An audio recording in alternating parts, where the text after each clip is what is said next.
Herkese merhaba. Bugün çok pratik, çok lezzetli bir tatlı tarifiyle karşınızdayım. Yarım saat içerisinde hazırlayabileceğiniz magnolia tarifiyle karşınızdayım. Hemen tarife başlayalım.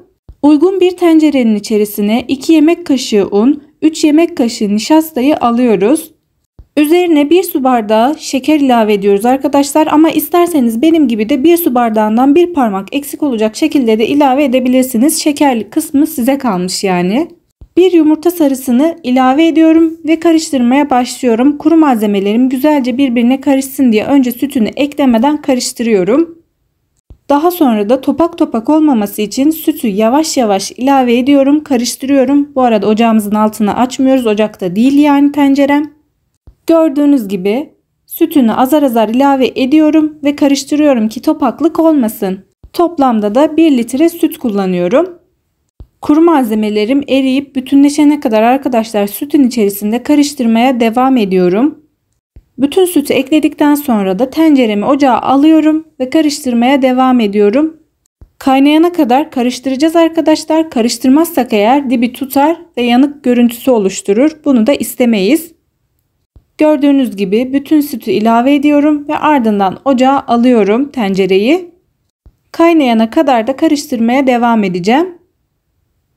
Atlamadan hemen şunu da söyleyeyim. Bir pakette krema ekliyorum arkadaşlar.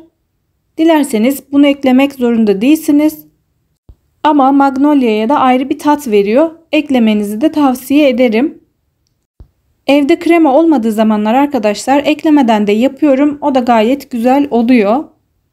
Kremayı ekledim ve artık ocağa alıyorum. Karıştırmaya başlıyorum. Bu arada arkadaşlar bütün malzemeleri açıklamalar kısmına yazacağım. Orada bütün malzemeleri görebilirsiniz.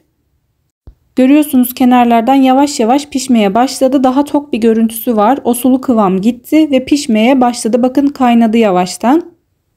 Ve ben kaynayana kadar dibinin tutmaması için sürekli karıştırdım. Bakın görüyorsunuz gittikçe kıvam alıyor. Kaynadıktan sonra arkadaşlar yapısının cıvık olduğunu düşünebilirsiniz ama soğudukça tok bir kıvam alacaktır. Bu yüzden hiç endişeniz olmasın. Nişastayı ve unu tepeleme koyduğumuz için de gayet güzel kıvamda bir magnolia'mız oldu. Üzerine bir pakette vanilin ekledim. Altını kapatıp soğuması için bir kenara aldım. Dilerseniz üzerinin kabuk tutmaması için streç filmle kapatabilirsiniz. Ama ben kapatmadım. Gittim geldim ara ara sürekli karıştırdım. Yine de topak topak olduysa mikserle çırpabilirsiniz arkadaşlar. Bu arada ben 1,5 paket burçak bisküvi kullandım. Robottan geçirdim, gördüğünüz gibi kum kıvamına getirdim. Dilerseniz petibör bisküvi ya da bebe bisküvisi de kullanabilirsiniz. O da tamamen size kalmış. İpek gibi bir kıvamı oldu. Bakın görüyorsunuz dökerken de. Soğuduktan sonra ben bir sıkma torbasına koydum. O şekilde eklemek daha kolay olacak. Ben muz kullandım arkadaşlar meyve olarak. Siz evinizde ne varsa onu kullanabilirsiniz. Çilekle de yapabilirsiniz. Dilediğiniz meyveyi kullanabilirsiniz yani. Burada da yine sıralamayı dilediğiniz gibi yapabilirsiniz. Ben önce muhallebisini koydum. Bakın şu şekilde hafifçe sallayarak gayet düz bir görüntü elde ediyoruz. Ne kadar güzel bir kıvamda olduğunu görüyorsunuz. Ne çok cıvık ne de çok katı. Robottan çektiğim bisküvileri de üzerine ilave ediyorum. Bakın hiçbir şey yapmıyoruz. Miktarlar da tamamen size kalmış. Kullanacağınız bardaklar, kuplar da yine size kalmış. Sıralamayı da yine istediğiniz gibi yapabilirsiniz. Ben bisküvinin üzerine muzları diziyorum, görüyorsunuz. Tekrar üzerine kremasını ekliyorum. Daha doğrusu muhallebisini ekliyorum. Bakın yine elimle şöyle hafifçe sallayarak düzeltiyorum. Aşırı kolay. Kıvamı görüyorsunuz zaten arkadaşlar. İpek gibi de oldu. Söylediğim gibi yapımı aşırı kolay bir tatlı. Yarım saat içerisinde rahatlıkla yapabilirsiniz. Dolapta da 3-4 saat dinlendirirseniz tadından yenmez. Ama yok illa ben hemen yiyeceğim derseniz de rahatlıkla yiyebilirsiniz. Afiyet olsun. Ben en son yine üzerine bisküvisini ilave ediyorum. Dediğim gibi siz dilediğiniz şekilde yapabilirsiniz. Süslemesini istediğiniz gibi yapabilirsiniz. Ben bu şekilde sadelikten yana kullandım tercihimi. Dediğim gibi süslemesi de size kalmış. Üzerine de muz koydum. Ve tatlım hazır, görüyorsunuz.